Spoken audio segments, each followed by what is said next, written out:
members. I have talked to the legal advisor and the staff members of the Secretariat, and also watched the videotape of the meeting. Now our meeting is directly broadcast, and we serve an example. Our meeting is seen by students and also members of the public. It's a meeting of solemnity, it's a meeting of dignity. Well, as for using the term the shrewd to describe a female member is not appropriate. My ruling is that this is offensive to all members. Therefore, now let me speak on the procedure. Ms. Chang spoke before I warned her. She left the meeting. She left the chamber. And then Mr. Hui was warned by me 4 or 5 times. I said that his behavior was unruly, and he insisted directly or indirectly. He said that the members are named Chang, and everybody watching the program knew that he was talking about Ms. Chang, and that was really disrespectful. And the ruling by the chairman is not subject to dispute. At this moment, he has to listen to the chairman. He has to leave the chamber, but members are standing next to him, and the security guards cannot enforce the rule. I want to tell members that my ruling is that Mr. Hui has to leave this chamber. Mr. Hui, will you leave the chamber now? I want to know what's your ruling on Ms. Chang. Now, if Ms. Chang comes back and if she repeats the same words, and if I warn her and she refuses to take my warning, I know that you are concerned about it, but please do not obstruct our meeting. You have adopted double standards. Now, you should also drive her away from this chamber. You should dismiss her from this chamber.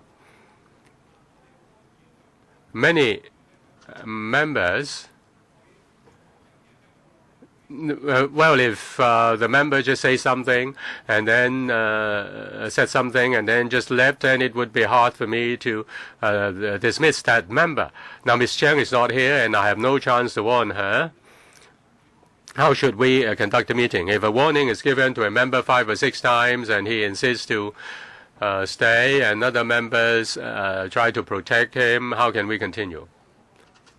Well, Ms. Chen, there are 2 types of ruling. You can rule that Mr.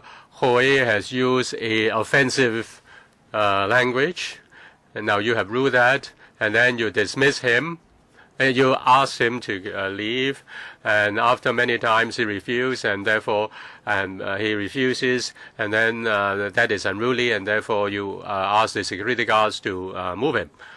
But concerning the words of Ms. Chang, you have to make a ruling. Now she is not present, yet you have to make a ruling, and if the wording is offensive, then when she comes back, you should ask her whether she will withdraw her comments. Now you should make a ruling, and whether now she is not here, but you have to make a ruling. Now, first, concerning Ms. Chang's situation is very different from that of Mr. Hui. Ms. Chang, after saying something, she left. And then I warned Mr. Hui several times, 5 or 6 times. I've already said that the behavior is unruly. So I've heard you.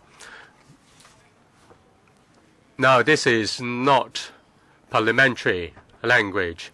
Now, Ms. Chang comes back, then I will warn her. No, you're wrong, Mr. Chairman. You have to make a ruling on Ms. Chang's comment made earlier, and then you should make another decision as to whether she should withdraw her comments or whether she should apologize. If you have not made a ruling on whether her wording is parliamentary or not, how can you say that you are going to warn her? just like you have dealt with Mr. Hui.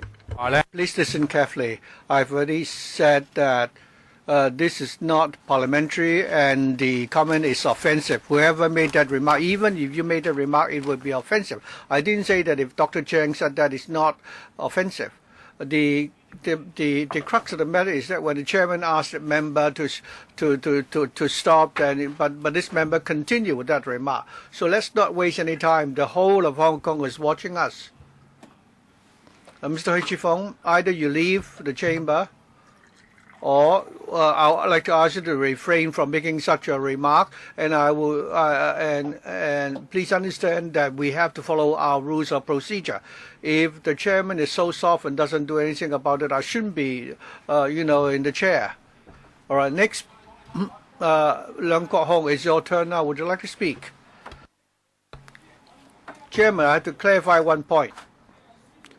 You have announced that Pufu Magai or that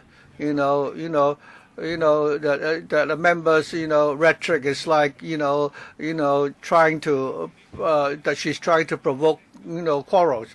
Mr. Leung, if you stop, is there a problem with the 4 words, or is it does it have to do with the person who made that remark?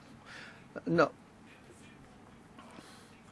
Are you saying that the 4 words, spoken by, the member is not parliamentary? No, it's an idiom. Chairman, I think offensive language is not allowed in this chamber. I agree with your ruling that the remark Pufumagai is offensive, especially if it is targeted against members of this council. The point is that we have a member, Mr. Hui, who did not follow your, who did not obey your demand, and when you ask him to leave the chamber, he's still within this chamber.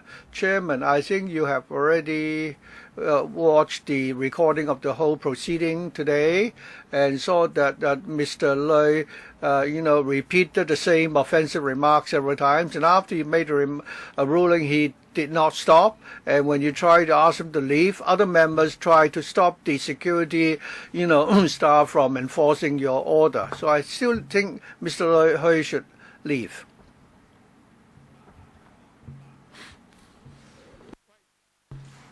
Mr. Leung Kwok Hong, why are you sitting there? It's almost time for our meeting to be adjourned now. I hope that members can reflect on what happened during the break so that we can, resume our normal business. Shall we come back at 5:40 to repeat? If any member in future were to disobey the ruling of the chairman, and after I've given him a warning and declare his ruling, his behavior to be unruly, then he will have to leave. We cannot condone such behavior. Otherwise, this committee will not be able to function.